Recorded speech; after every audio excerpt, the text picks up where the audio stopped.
สบายดีทุกคนมาพบกับอาจารย์วันนี้ก็ตรงกับวันที่1ตุลาปี2024ตอนนี้ก็เวลา 21:05 นาทีพอดีวันนี้อาจารย์จะมาอธิบายตัวอย่างวิชาคณิตศาสตร์ชั้นม .7 อยู่ในบทที่4ข้อที่6อันดับที่มีผลลบเป็นอันดับทวีบวกหรืออันดับทวีคูณซึ่งเนื้อในของเลขมีอยู่ว่าโดยนำไซส์ bn ซึ่ง bn นี้เท่ากับ an บวก1ลบให้ an จงหาพจน์ทั่วไปของอันดับรูปนี้ก็คือที่ว่าพวกเราเห็นอยู่ในขณะนี้เนาะซึ่งว่ามันมีจุดสนใจอยู่บนนึงเนาะเราไปเบิ่งพร้อมกัน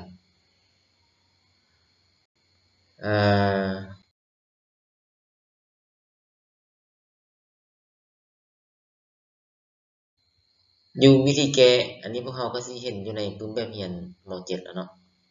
ชั้นม .7 เนาะก็สิอยู่ประมาณหน้าที่29นี่แหละประมาณหน้าที่29อันนี้ก็คือสิบ่มีปัญหาหยังเนาะd1 เนาะก็จะเท่ากับ a2 ลบ a1 เราก็แทนค่าพจน์ที่2กับพจน์ที่1นี่เข้าไปลบกันออกมาเนาะ b2 ก็เท่ากับ a3 ลบ a2 เราก็แทนค่าพจน์ที่3กับพจน์ที่2เข้าไปแล้วลบกันออกมาจะได้3เนาะb3 ก็เท่ากับ ac ลบ a3 เนาะก็แทนค่าเข้าไปก็เป็น10ลบ5ก็เท่ากับ5แล้วเราก็ได้ bn เนาะอันดับ bn นี่ก็จะเป็น1 3 5 7ก็เอา11ต่อไปเนาะซึ่งว่าเป็นอันดับทวีบวกเนาะที่มีตัวทวีมัน2ตัวนี้เนาะบ่มีปัญหาหยังเฉพาะตัวนี้ต่อไปบัดนี้ต่อไปก็จะได้ dn นี่เท่ากับ1บวก2คูณให้ n ลบ1เท่ากับ 2n ลบ1เนาะกับเราคูณ2เข้าไปนี่เป็น 2n เราคูณ2เข้ามานี่ก็เป็นลบ2ลบ2บวก1ก็ยังเหลืออยู่ลบ1นะตัวนี้ก็คือสิบ่มีปัญหาเนาะตัวต่อไปเพิ่นละให้มาในนี้เนาะ an นี่เท่ากับ a1 บวกให้ผลบวกของ bn นี่นะของ bk เนาะแต่ว่า k นี่เท่ากับ1ถึง n ลบ1เนาะอยู่บนนี้ก็คือสิบ่มีปัญหาเนาะต่อไปก็แทนค่าของ a1 ใส่ก็เท่ากับ1บวกที่1เลยบวกเนาะบวกให้ผลบวกของ 2k ลบ1เนาะซึ่งว่าค่าของ k นี่เท่ากับ1ถึง n ลบ1เนาะตัวนี้เราก็แยกได้เราสามารถแยกเนาะสามารถแยกได้ก็แยกเป็น1นี่จะบวกให้ผลบวกของ 2k เนาะซึ่งว่า k นี้มีค่าเท่ากับ1ถึง n ลบ1เนาะแล้วก็ลบให้ผลบวกของ1ซึ่ง k นี้มีค่าเท่ากับ1ถึง n ลบ1อยู่บนนี้เนาะอยู่บนนี้บัดเฮาสิแก้ต่อนี่มันจะมีข้อสนใจอยู่บนนึงเนาะก็คือ2ตัวนี้แหละมีข้อสนใจอยู่จุดนี้นะและตัวนี้นี่อาจารย์แนะนำให้นำไซ2ส่วนนี้นะคือนำไซ1บวก2บวก3แล้วบวกต่อไปจนฮอดบวก n นี่นะจะเท่ากับผลบวกของ k เนาะแต่ว่า k นี่มีค่าแต่มีค่าเท่ากับ1ถึง n นี้เนาะแล้วก็จะเท่ากับ n ส่วน2เนาะคูณให้ n บวก1แล้วก็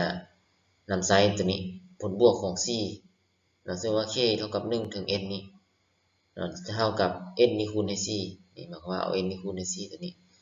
เมื่อ c นี้เป็นจำนวนของค่าเนาะเอานำไซน์ตัวนี้เข้าไปเอานำไซน์ตัวนี้เข้าไปนี่